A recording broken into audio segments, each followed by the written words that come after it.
Welcome, Live. welcome, everybody. Coming at you, coming in your ears. It's Tuesday, best day of the week. It's 7 o'clock, best time of Tuesday, and it's Raw Pet Medics, which is the best show on Facebook. Obviously, I think so. Brady, do you think so? A lot of people will say, as people, when they want to say something horrible, they always say, people have said, and then they say the horrible thing as if, because they don't want to say it, but this is definitely the best show. We see the ratings are climbing all the time thanks to people's efforts. Oh, Bren, look where you are. Look at the size of your office, Bren. It's looking great. The background noise. It's so big. He's got an announcement. Yeah.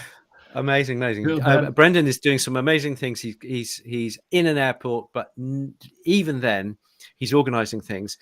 Connor and I couldn't organise it when we were doing it face to face, but Brendan can do it from Birmingham, walking around an airport, Leeds, or wherever airport. Yeah, he's that clever. It's like your parents. It's like your dad. Your dad just coming in with just overbearing, like he knows the kids are just not going to do a good job, but so he's going to come in and do it because we couldn't do it. It's the truth, you know. So nice one, Bren. Thanks for interrupting your holiday. That was very nice. But yeah, Nick, go ahead. Give us an intro, guys. We're going to be. We've got the lovely Rachel from Boil and Broth, and we are going to be talking about Broth. The interesting bits, the amazing benefits of broth. We really want to say thank you to all our podcast people. You can get our podcast on any medium you fancy. If you can give us a thumbs up or subscribe or do whatever you do on that medium, that would be amazing. We want to say big thank you to our Patreon members. Patreon.com/Raw Pet Medics, because your support allows us to get great speakers, guests. It allows us to keep the lights on, and it allows Bren to go on holiday. That's it. So I'm being facetious there. It's nothing to that, actually.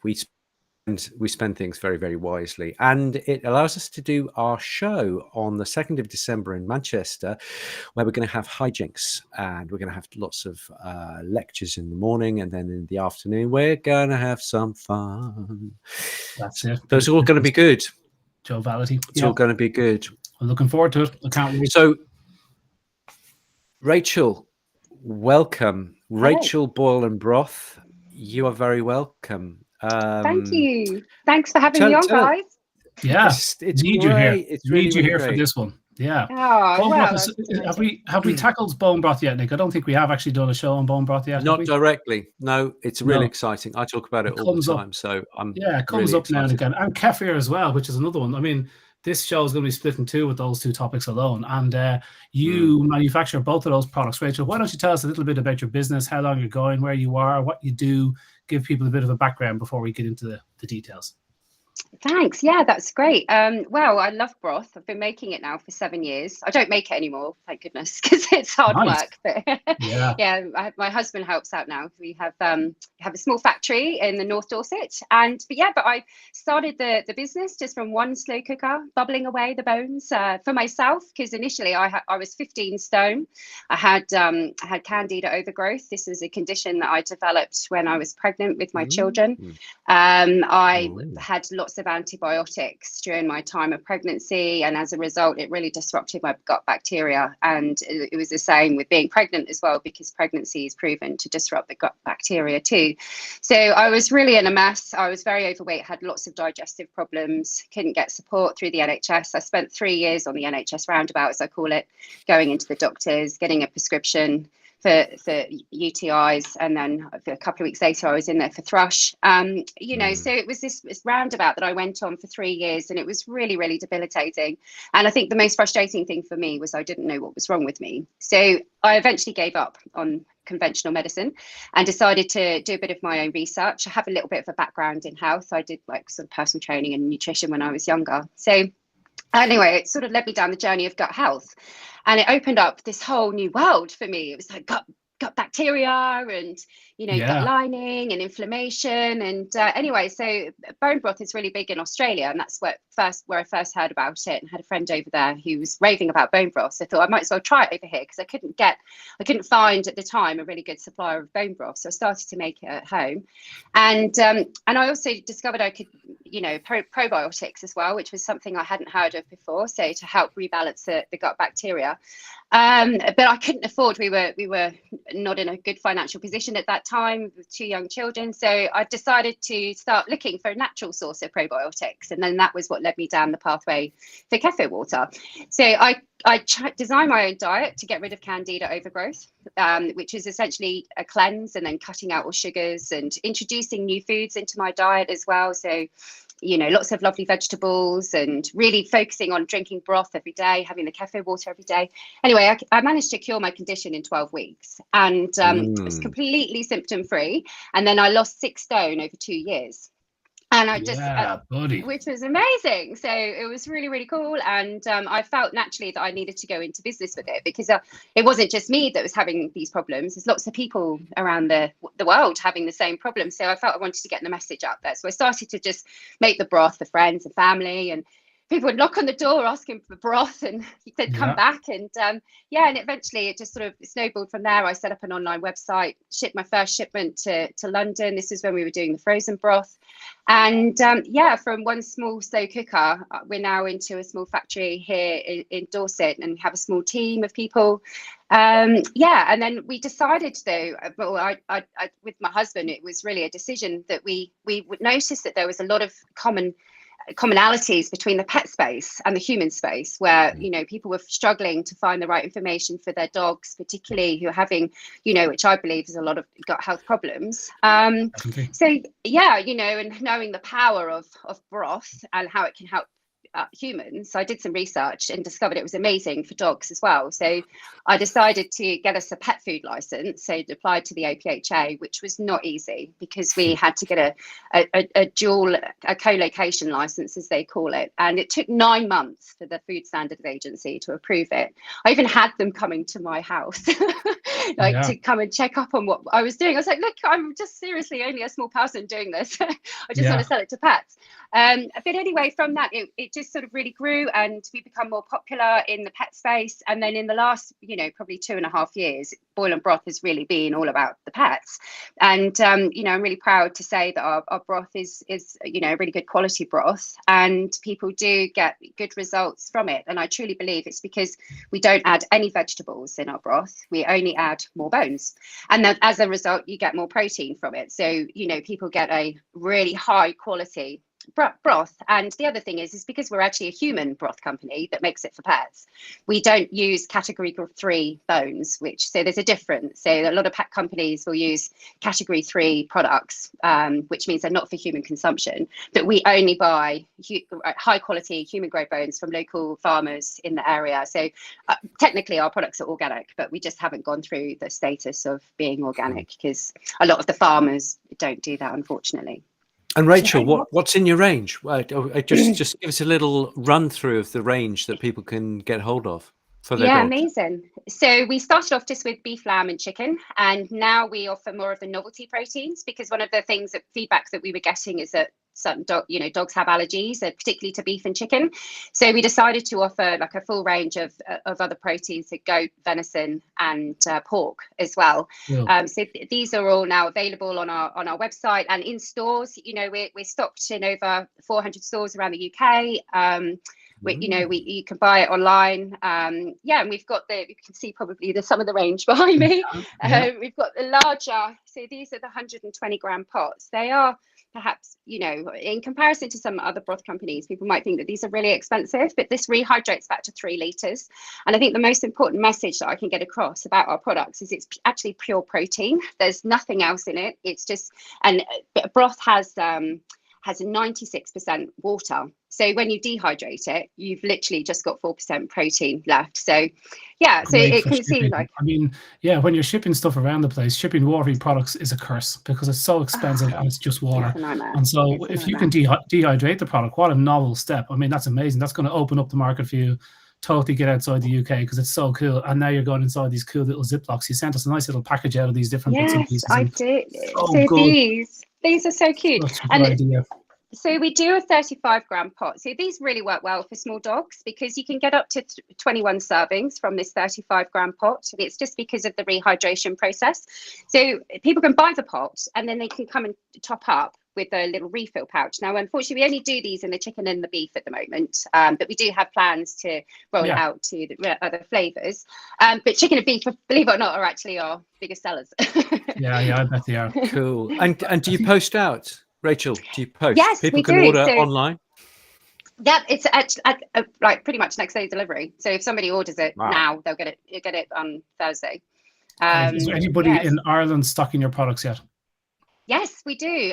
Good. Gary at Well-Fed Pets, he's our distributor for Northern Ireland and Ireland. So he's got us into quite a few shops. I think Fetch My Pet Needs is one of our biggest stockists over there. So Nikita's she's amazing. great. She's a powerhouse. Really Gary's great as well. Gary, he makes my supplements. So I love Gary. He's such a nice guy. He really is. Hardest working dude in the pet industry. So look, these products, like when people look at dehydrated products, it's hard for them to grasp the value for money concept. It's like when you buy your blueberries and you buy these blueberries that are 90% water, and you look at the price of them and you get a small little tray. But when you buy dehydrated blueberries, you get 100 grams of powder, and you see the price, it's like £25, and you go, oh my God, that seems quite a lot. But you are getting so much blueberry for that. You can buy the best quality, like I was going to say outdoor reared, organic, wild grown blueberries for the same price as the stuff you're getting from the supermarket. So the dehydration process, particularly when the thing you're dehydrating is almost all water, it can be a little bit of a hill to say to people, look, while you look at the price of our products, when you rehydrate this, we are at least comparable to everybody else. And then our shipping is much cheaper, and we've got all the other advantages that go with that. So, absolutely. Great product. Great idea. Thank you. And the whole, we really wanted to, our power bill went up, I'm sure, with everybody, but for us, because we are power hungry, particularly when we were doing frozen. It was like £7,500 a month, and for a small business, it was just totally not affordable. And then plus you've got all the extra packaging and all the shipping costs on top of that. But by doing the dehydrated, it was so powerful because it doesn't change the nutrition of the product at all. So it's the same product. You're literally just removing the water. And then we've saved honestly so much money on power and packaging. What does the dehydration process look like? We'll get to the broth manufacturing in a second, but you don't have trays of water that you're dehydrating. I mean, how do you possibly dehydrate a pool of water? Yeah, well, we've got a little bit of a technique. Okay, you don't want to give that away. Yeah, you can't give away the trade secret. Fair enough. But yeah, I mean, essentially, we do have an enormous dehydrator that is on, and it takes a long time to dry the broth. It takes like 4 days. But each time, I know. But you've got to remember it runs at a lower capacity. So once the water has started to evaporate out of the dehydrator, it then reduces the amount of power that it's using, and it gets lower by time. So it is definitely more saving on the energy.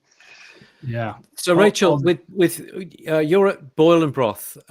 Judith has just logged on and she said, "What's your company called?" So Judith, Boil and Broth is Rachel, and that's great. So we talk about bone broth quite a lot. I certainly do with my clients a lot. I think it's almost ubiquitously useful. We have to talk about histamines in a second, but we'll do that.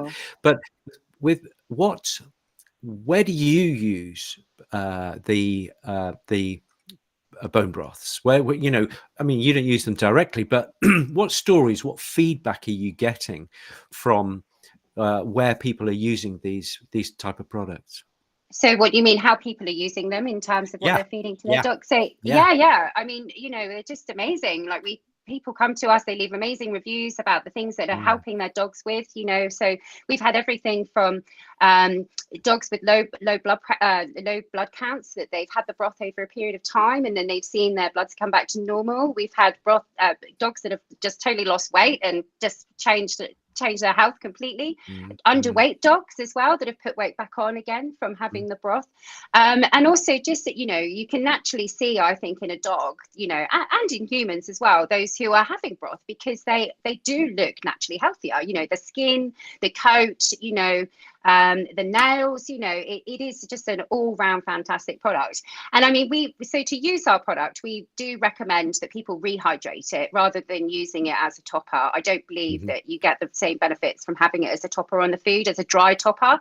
And also you have to be careful as well, because you want to be mixing it with hot water to kill any enteros in water and all that sort of stuff. So and anything in the broth as well that might be there. So hot water is definitely best to add with it.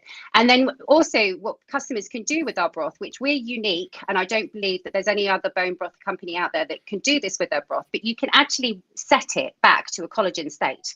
So, like how you get if you were to buy a normal frozen bone broth, you would open it and it would perhaps be a jelly. Well, you can do that with our broth. So you just have to follow the guidelines, put it in the fridge and let it set for 24 hours. And and it goes back to a jelly.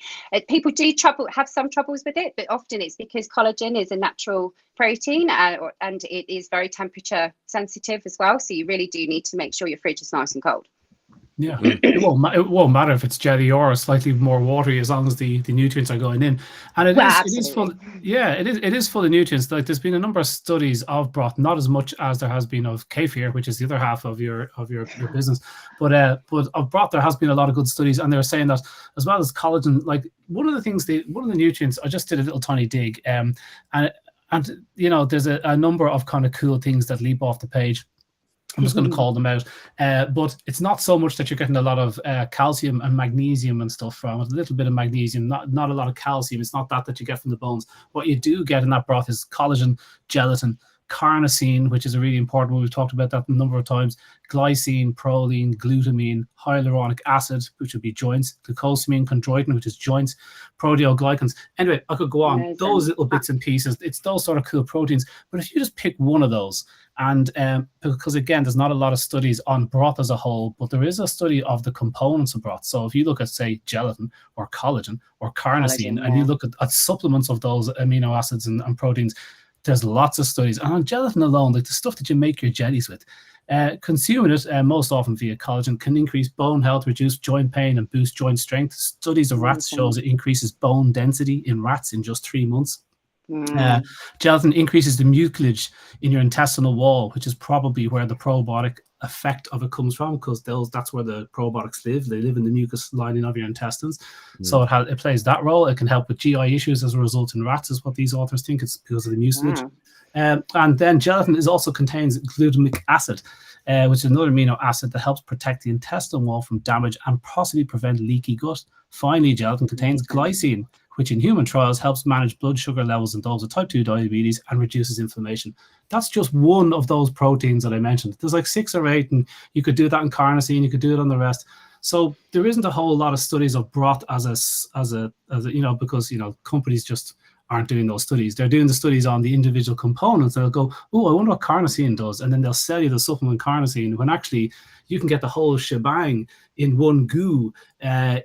So I just think that's interesting. People go Googling for studies for broth, but that's kind of not the way you do it. But there is studies for broth, and there's been studies for broth for the last, since I think the first study here that I found was 1934. And they found that, so it was the famous couple, apparently Robert Begance, an Irish pediatrician, and Elsie Widdowson. So they started the bone broth revolution. And in 2000s in Nebraska, they found that simple chicken soup seemed to experience a mild reduction in inflammation to help reduce symptoms of respiratory infection in rats and humans. Yeah, and in 21, the same thing. They found growth factors increase and all sorts of cool stuff. Interferon reduces, all these things that you want to see. So that 2021 study was the most impressive. I'll share that from our Facebook page to show you that's the most impressive bone broth study. But that's getting all the things at once. So I'm excited by this. I haven't never really looked into before until I prepared for this. Then I'm like, oh wow, there's actually a lot to this. Why do you take the fat off the bone broth? That's a great question. A lot of people leave it on there. I mean, we take it off because from a packaging perspective, when we were doing when we were doing the pouches, particularly, if we were to just put the broth in and then the layer of fat, obviously we were reducing the amount of volume. So we decided not to do that. We actually for a while made, sold tallow, the beef fat, and all of the fats. We sold it for cooking fats, and then we sort of made fat bones for dogs. But unfortunately we had to stop it because it's just so time consuming, and I know so many people were upset about that, and we're really sorry. But unfortunately it's just we have to make decisions about what products work and what products don't. Because it's interesting that the fat is something that you remove, like with dogs with IBD, as Nick was just about to mention there. With dogs with IBD, they're temperamental to feed, and so it apparently when you're feeding broth and stews, the advice is to take the fat content off for these, because when you've got IBD, they struggle with. But Nick had just mentioned there with these dogs with gastrointestinal kind of issue, they can suffer histamines worse because they lack the enzyme. Nick, what's the enzyme? Diamine oxidase, and basically it gobbles up histamine. So if your gut is in great shape and your liver is in great shape, then any histamines that come through. Now I'm reading Dr. Paul Saladino at the moment, which is the Carnivore Code, and he goes into this in a really big way. It's a stupendous diet of a bit like Shanahan. Remember when we all read Shanahan like about 3 years ago, and it was like, oh my god. And all the ancient tribes, they all use bone broths, and bone marrow and what have you, and fat is prized as one of the key elements of health. So I can see why you would take off the fat, for packaging and what have you. But if you can get to a stage with your dogs where you're getting some good fats in there, then I think that's really, really, really important. Now, as regards to the histamine thing, one of the everybody knows that there are 1,000 benefits from using bone broths. Okay, but the fly in the ointment, as it were, was histamine. There are certain humans and possibly some dogs who can't cope with the histamine, probably from the collagen that we find within bone broths. Okay, and therefore the argument goes: be careful of bone broths because they might make you itchy, they might make you flary, they may flare your leaky gut and what have you. But if bone broth is part of the healing of leaky gut, then I think that there is a place for it to play. So if you can heal leaky gut, if you can promote the health of liver, then any histamine that does get through in the early days, it's going to be reduced because your gut is healthy. It's going to be reduced because your diamine oxidase in the liver is gobbling it up, and in the gut. So, and also, which is really interesting, but Paul Saladino, the Carnivore Code, he says kidney is really high in diamine oxidase. And so what you can do is you can increase your level. It's very cool. It's quite a good supply. It's maybe one of the best in all the animal foods. So animal foods, fresh animal foods, are very low in histamine. It's only when they're cured or aged that you get this rise in histamine. So if we're feeding our dogs really great raw food, then the histamine levels are going to be low. Bone broth is very beneficial to the gut and everything else. So I think that there is a game to play there with the bone broth. And I have to say that I cannot remember any case where when we gave bone broth, we got an increase in leaky gut, IBD, or itchy skin. All these histamine, histamine reactions, unless you've got a dog who is chicken intolerant and you give it chicken bone broth. Obviously, that's not a great idea. So that, as far as I can see, is the diamine oxidase, the gobbler of histamine, which has to be a good thing because we're all very inflammatory, and there's a lot of dogs with IBD, there's a lot of dogs with skin disease. So I think for me, bone broth has to be part of that conversation. Where are you on that, Connor? Yeah, kind of the same there. So that DAO, which is all I know it as, but now Same I know as me. I mean, yeah. Diaminoxidase. And I always say like DAO as well. I just call it DAO. I don't know how you pronounce DAO, but that's my effort. But yeah, so that's produced by the lining in the intestines. So when that gets hammered, when there's a war zone in there, it doesn't produce as much of it. So it makes perfect sense to me that they would struggle with histamines. But I still don't pick low histamine food. For dogs with IBD, that's not the first thing that comes into my head, because I just don't. But look, sometimes it doesn't work out. Sometimes you use the wrong stew. I'm now decreasing the fat for IBD dogs, but I'm not decreasing histamine because I haven't got that kickback yet from it. I don't see that, but I'm not a vet. I'm doing most stuff by Zoom consults, so it's not like I have the same access that Nick would have. So, but it's not something I'm thinking of. I wonder, is this where a question came up, and I'm going to pass it over to you now, Rachel, to get your opinion on the histamine bit. But somebody said on my page when I posted about Broth being on tonight, they said, "Ooh, can you ask, is this why you don't give broth to hot dogs, as in, or warm dogs, whatever the traditional Chinese veterinary medicine term is at Judy Morgan's kind of realm?" And that's probably an inflamed dog or a dog suffering histamine, which could be the term they use, damp and warm. And I'm no expert. I'm sorry if I'm butchering it, but it might be the same thing. It might be dogs that have this histamine intolerance and whatever. What are you thinking about the histamine, Rachel? Well, I mean, look, it's a great question. It's something that's come up with us for a very long time, particularly with humans and now so with pets. And I actually wrote a blog about it because we were getting asked so much about the histamine levels in broth that I felt they needed an explanation. And because, it would anyway. So broth naturally does have high histamine. I mean, especially when it's a slow cooked broth, because it is cooked over a longer period of time, so natural histamine is produced.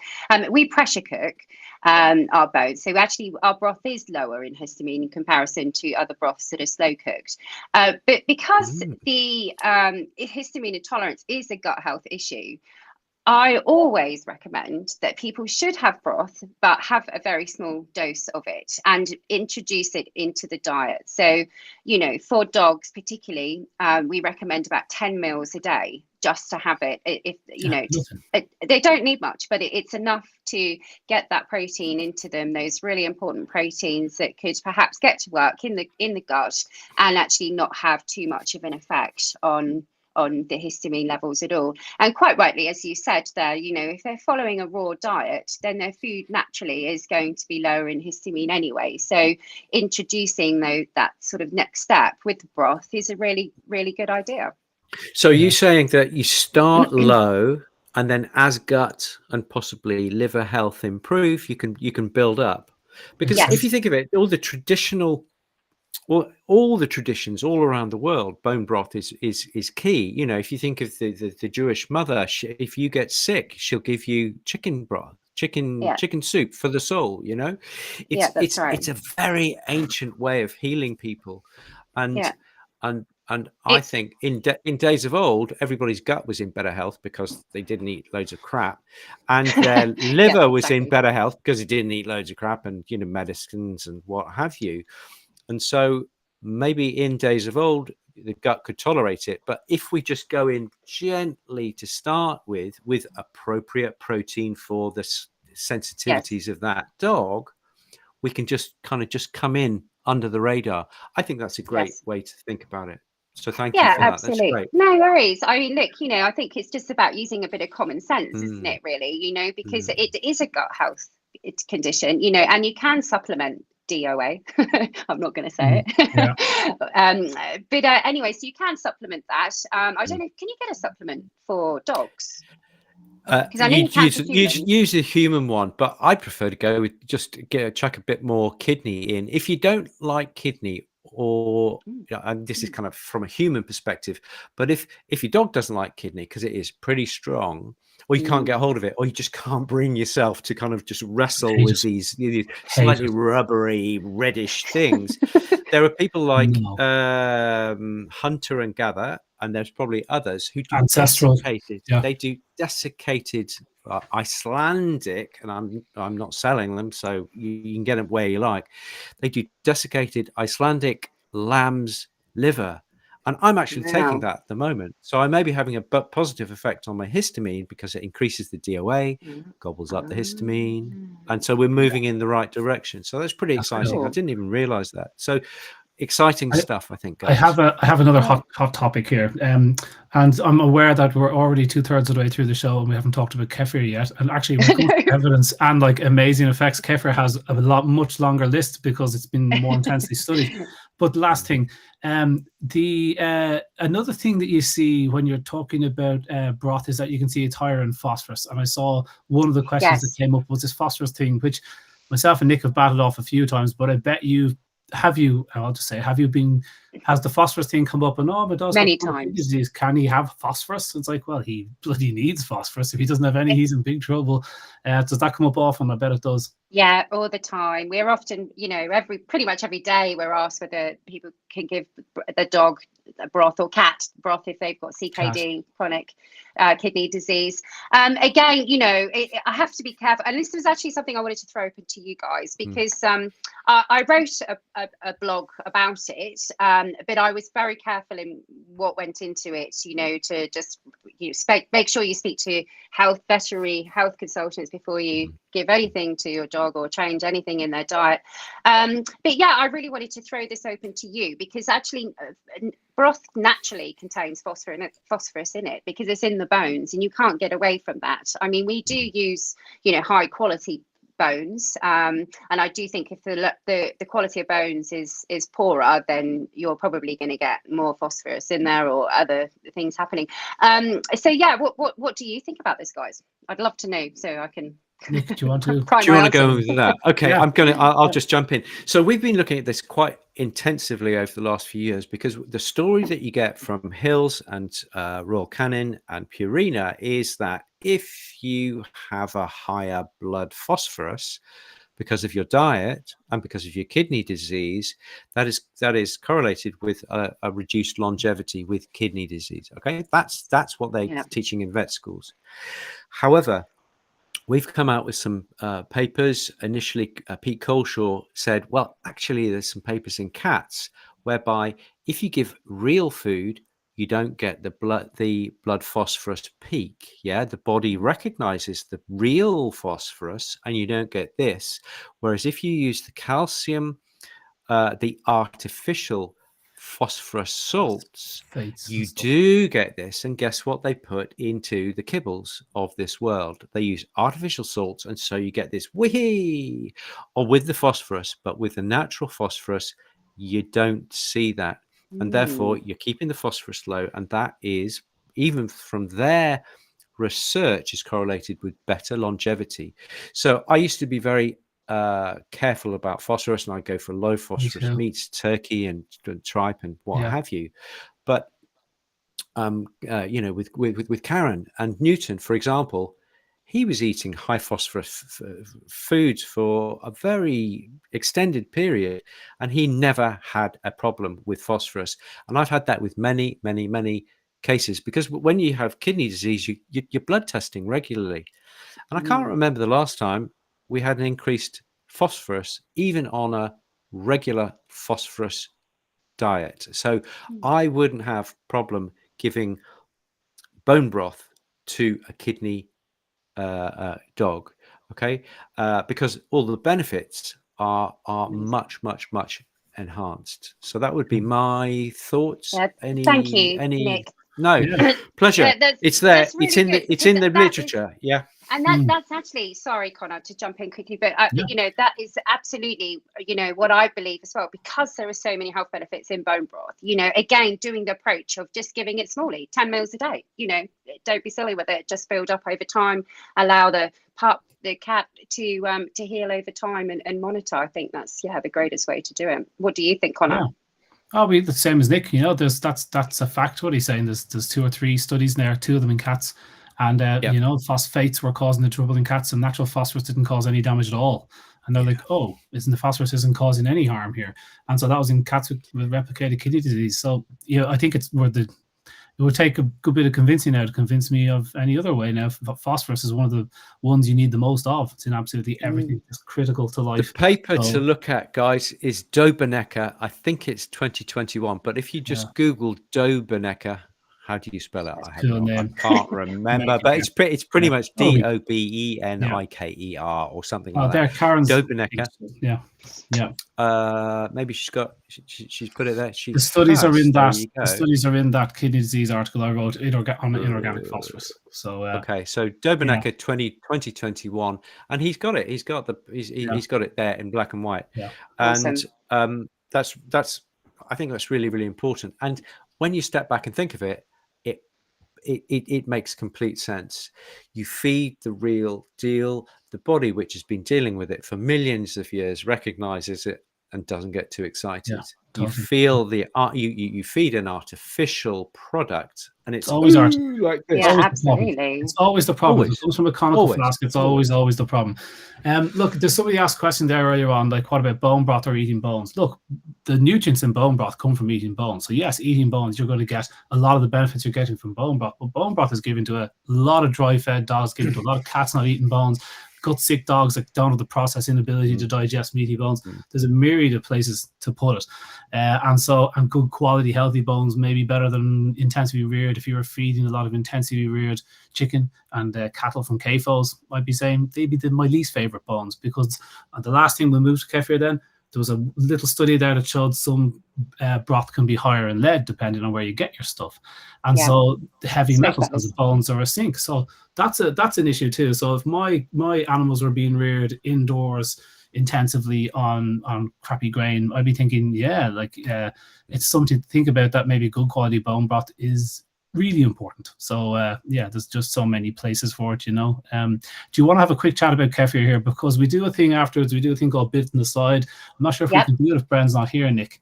Maybe we'll just do exactly. I think he's he's lurking in the background, and he might be able to close this one down and then restart us on Patreon. I hope so. He'll let us know if he's around. If he's taking off, we might just do an extra 10 minutes here, but we do it on Patreon. Okay. But anyway, let's tell us a bit about kefir. What is kefir? Okay, so a great question. A lot of people will acknowledge kefir as milk kefir, because that's probably the most common kefir out there. You can buy it in the supermarkets. There's lots of different brands. When I started on my gut health journey, I was intolerant to dairy, so I didn't want to go down the dairy route for the kefir. So I actually discovered water kefir. And so instead of using, so how milk kefir works is it ferments using the sugars within the milk. So rather than using the milk sugars to ferment, you use like a natural sugar to ferment the water kefir and water kefir grains with water. So it's a very, very simple process. It's just kefir grains, water, sugar. We add a little bit of dried fruit in there to just give it a little bit of extra flavour. For pets, we keep it original, so we don't add any other ingredients at all. We do for humans, like the mango and the cranberry. I had that. Yes, I drank both of them. Yeah. How was it, Brady? How was it? Very, very good. As I said to Rachel, I'm going to say it live. As I said to Rachel, it's fizzy because, like, obviously, it's in a can, but then it's kefir, so you've got that extra fizz. So I was like, but that's the initial shock. You got to take it easy with it, but it's lovely and refreshing. And look, what are you going to do? You're not going to drink anything, one drink, and think it's amazing. But, so you'll have to send me a whole case, Rachel, and then I'll let you know. I will. So I'm a fan of that canned mango one. Was lovely. Yeah. How much sugar is in it, Rachel? I'm a sugar Nazi, so none. Because what happens is the bacteria in the kefir grains break down the sugars, and they convert them into CO2, which is why you get your gas. So you're actually okay, that's made my day. If I could have a case, I'd be really grateful. My children would be so grateful. Because even San Pellegrino, they go, "Oh, Dad, can I have some San Pellegrino? It's not Coca-Cola." And I'm like, but if you look at how much sugar is in this, there's like 12 teaspoons per glass. And do you give the same attention to the beers that you drink, Nick? I wonder. As Nick sips his beers, no, you're not having any Coca-Cola. You're not having, There's not a lot because it's fermented out. Most of the sugar, it's the alcohol that kills you, not the sugars in the beers. Yeah. There's just no way of winning. So what is kefir? I see these grains, okay, and what are those grains? So they're like little translucent grains, and they actually come from a cactus, the prickly pear cactus, usually originating in Mexico. And these grains grow inside of the cactus. And as they grow, they feed on the sugar water within inside the plant. And they grow and grow and grow, and they get bigger and they multiply. And then they actually start popping off outside the cactus themselves. And then the people in the local area, in the tabicos they call them, they go around and they collect these grains, and then they take them back home and they ferment them, and that's how the natural probiotics is started. No way. So are the little granules, so they contain the bacteria and maybe a little starter culture of a bit of sugar as well? Yes, absolutely. It's amazing. It's yeast honestly. as well, isn't it? It's not just bacteria, it's yeast as well. That's right. See, the most microbes that you'll find in the kefir themselves is the lactobacillus range. So that's mostly made up of those, and the bifidobacterium. So that's mostly made up with that as well. And then the brewer's yeast, which is found in pretty much most fermented drinks, naturally fermented drinks. And the brewer's yeast is actually really good for the digestive system. And I believe that that's also what helped when I had candida overgrowth, because candida overgrowth is a fungus. So when you have a healthy yeast versus an unharmful yeast, it sort of helps to create that balance. So that's my theory. The weight gain thing is interesting because people don't understand is when they think of growth hormones in say, I was going to say the US, but I mean whatever, but it's not actually hormones they use, but it's antibiotics, and it's a type of antibiotic they give that increases weight gain. Isn't that right, Nick? It's not, you're not allowed to use growth hormones anymore in North America, but it is an antibiotic they use for growing the chickens quicker. Is that something to do with weight gain, that your gut dysbiosis is just? If you use certain antibiotics, the side effect of using certain antibiotics is that you increase weight gain. You skew the microbiome such that you get better food to body weight conversion. That's essentially its food conversion rate. And it's just artificially tilting the microbiome. But there are ways of doing that by giving probiotics rather than antibiotics, because with the antibiotics, you've got to stop the antibiotics before it goes to humans, and then it goes below a certain level. But is that certain very low level, is that going to have an impact on your microbiome? Yeah. So you're tucking into your McDonald's chicken burger, and you're actually taking on potentially, if those birds were grown with that antibiotic, you're taking that on only low level, but the microbiome is so subtle that and even tiny changes can make a big impact, and if you're doing it once a week, every Sunday with the kids, whatever, that's going to have an impact. It's these things are, it's not what you do, it's what you continually do that has the impact, as we well know. So before we leave the main show here, guys, I'm just aware if Bren is there, and just in case we get cut off here, I just want to say Rachel's human broth company is called the BritishBrothCompany.com. So we've just rebranded. And do you have pets on dogs, humans and pets on the same website, or do you? We decided to split the two brands now. So Boil and Broth is just for pets, and the British Broth Company is now for humans. So if you want some of the kefir, you have to go to the British Broth Company. We do free samples for broth on there as well, so you can pick them up on the British Broth Company. And I've got a discount for you guys, which I'll tell you in a minute.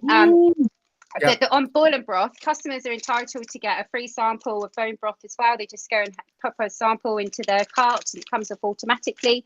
And we've got 10% off for all your listeners tonight or viewers tonight, and the code is, let me just double check, it's RPM10. Wow, lovely. That's easy to remember, RPM 10, and you get 10% off. Can you ship to the US? Can you ship to France? 2 questions. Yes, we can ship all over the world, so it's no worries.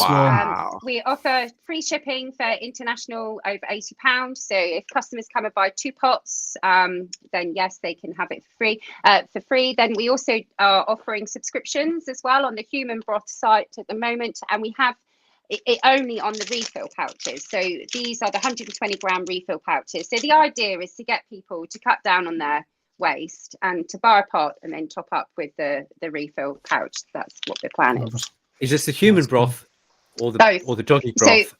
Great. Okay, both, great. So the subscription model is just coming on Boil and Broth, but everything else is happening on British broth. Yeah, really impressive, cool. Rachel. Yeah, really. It's funny. People are saying here that they're buying this for their dogs and they're not buying it for themselves. And it's like, everyone is saying the dogs just live so much better. Yeah. So Martina, you got to buy it for yourself as well. I'm actually making a lot of broth these days. I'm buying a good quality chicken that's costing me, a proper outdoor reared chicken, and they're huge. Yeah. And so I'm eating, let's say, one of them every 2 weeks. I get about 3 meals for the 4 of us out of us. You get a tin enough kind of curry soup at the end of it. But I'm making a broth then, and then the dog gets about a day or 2 of meat off it. So much extra food comes off it, and then he's getting extra broth. Then my kids are getting a chicken soup. So much off one big bird. So we are now eating quite a lot of broth. It was that Catherine Shanahan book that made me do that. Yeah. Just a little tip. Just before we finish. Ellie has tried using collagen. She hasn't used the bone broth yet, but for exactly the same thing. However, in the Indonesian tradition, kids are given loads of bone broth, and having bone broth as soup is really common. Probably 2-3 times a week you have it's basically bone broth, and you add veggies and you add this and this, and it's really, really good. But she's tried just taking collagen, and she saw a noticeable thickening of her hair. So there is an aesthetic benefit from these things. There is. Yeah, I totally agree. Like, I've had broth for 7 years. My skin's so healthy. I have long hair. My nails are good. So I do believe in the product. It's amazing. That's why it's so fantastic you guys support broth as well. Because for all of us broth companies, it's absolutely vital that broth gets out there. That was another thing with the samples. You can get it through people's letterboxes. There's no excuse. Awesome. Yeah.